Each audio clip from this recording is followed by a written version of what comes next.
আসসালামু আলাইকুম সবাইকে। কেমন আছেন সকলে? আশা করছি অনেক ভালো আছেন। আলহামদুলিল্লাহ আমি স্নিগ্ধা আছি। আপনাদের সকলের দোয়ায় অনেক অনেক ভালো। আল্লাহ যে ভালো রাখছে আলহামদুলিল্লাহ। নতুন একটা ভিডিও নিয়ে চলে আসলাম। মানুষ বলে না যে বিপদ যখন আসতে শুরু করে তখন এক পাশ থেকে আসে না, একদম চারপাশ থেকেই আসে।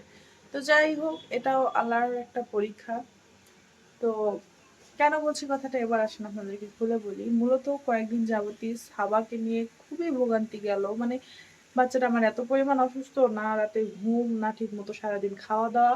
মানে এখনো সে রিকভারি করতেই পারে নাই। এখনো শরীর তার এতটাই দুর্বল যে সারা দিন ঘুমাচ্ছে সে।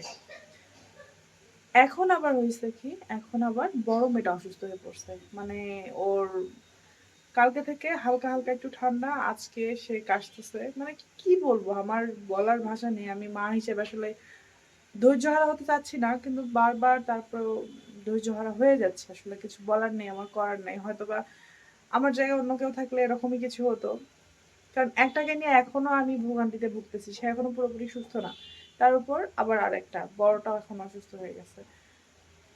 যাই হোক, আল্লাহ যা করে মঙ্গলের জন্য করে। তো বড়টার জন্য ছোটটার যে ওষুধগুলো আনা হয়েছে ওগুলো একটু করে খাওয়াচ্ছি। আর আপাতত ওর জন্য যে একটু চা মতো আদা দিয়ে, তারপর একটু মশলা দিয়ে চা বানাই দিতেছি। তুলসী পাতা নেই আমার, তুলসী পাতা থাকলে ভালো হতো।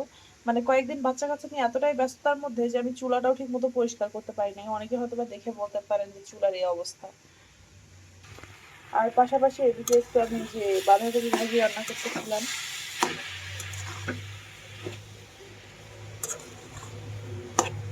যাই হোক, চলেন মেয়েটাকে একটু চা দেওয়া যাক। মূলত আমার ছোট মেয়েটা ও একদম অবুঝ, বোঝে না। ঘরের কোনো রেমেডি ওকে খাওয়াইতে ঠিক মতো পারি নাই। চা সেটা ছোট মানুষ তেমন একটা দেওয়া যাবে না।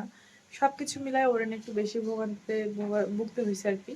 এখন বড়টা যেহেতু একটু বড়, বোঝে, তো ওর জন্য আমাকে ঘরে যা কিছু আছে ওষুধের পাশাপাশি এগুলো ট্রাই করতে হবে।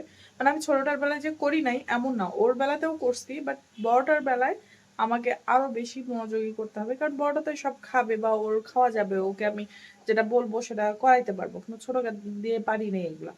ওকে কোনো কিছু দিলে সেটা খায়নি, চিল্লাই টিল্লাই কান্না করে আরো বেশি কাশি বাঁধাই দিছে, এরকম একটা অবস্থা হয়ে গেছে। মা, মা, আসো তো মা। তুমি যে কাশি দিচ্ছ, আমি একটু চা বানাইছি, আসো তো একটু চা খাও তো।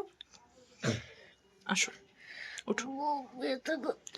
বুক ব্যথা করতেছে, এই যে কাশি দিচ্ছ যে বাবা, ঠান্ডা লেগে গেছে। চলো আসো একটু, এই যে চাটা খাও তো, অনেকটা ভালো লাগবে। শোনো, আসো আসো আসো। এই যে আম্মু, নাও চাটা ধরো, হাতে ধরো প্লেটটা। হ্যাঁ, প্লেটটা হাতে ধরো। আমার মেয়ের পছন্দ হচ্ছে দুধ চা, কিন্তু এখন তো তোমার কাশি হচ্ছে বাবা, এখন দুধ চা খাওয়া যাবে না। এখন এই যে আদা দিয়ে মশলা দিয়ে চা করছি, এটা খাও। যে বিস্কিট দিয়ে খাবা, যে বিস্কিট নাও, নাও। বুক ব্যথা করতেছে, চাটা খাও বাবা, চাটা খাও। এই জন্য কথা বললে শুনতে হয়। ঠান্ডা পানি খেতে নিষেধ করি, সেটা তো শোনো না। ঠান্ডা পানি খাবা না এখন থেকে। কতবার নিষেধ করি, মানে বাচ্চারা আসলে কোনো কথাই শুনতে চায় না। এতবার নিষেধ করি ঠান্ডা পানি খাবা না, তারপরেও তার ঠান্ডা পানি খাইতে হবে।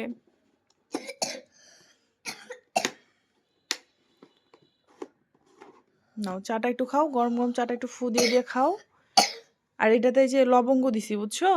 এই লবঙ্গগুলো দিছি, এগুলো একটু দাঁতের নিচে ফেলে চাপ দিবা। হালকা একটু ঝাঝালো একটু রস বের হবে, ওইটা খেয়ে ফেলবা, তাহলে আর কাশি হবে না।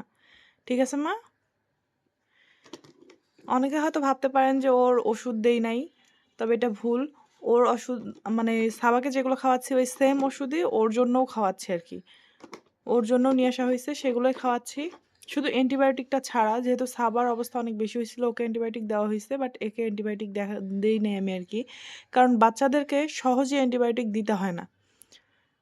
এতে করে বাচ্চাদের মানে ব্রেনটা যে শার্প হয়ে উঠবে এটা হতে পারে না।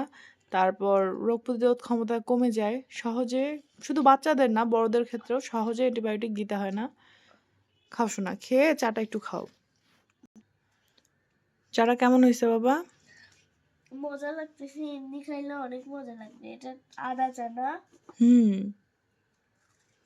যাই হোক, খাও বাবা, খেয়ে চাটা খেয়ে নাও, ইনশাআল্লাহ অনেকটা ভালো লাগবে তোমার। গলাটা আর খুসখুস করবে না।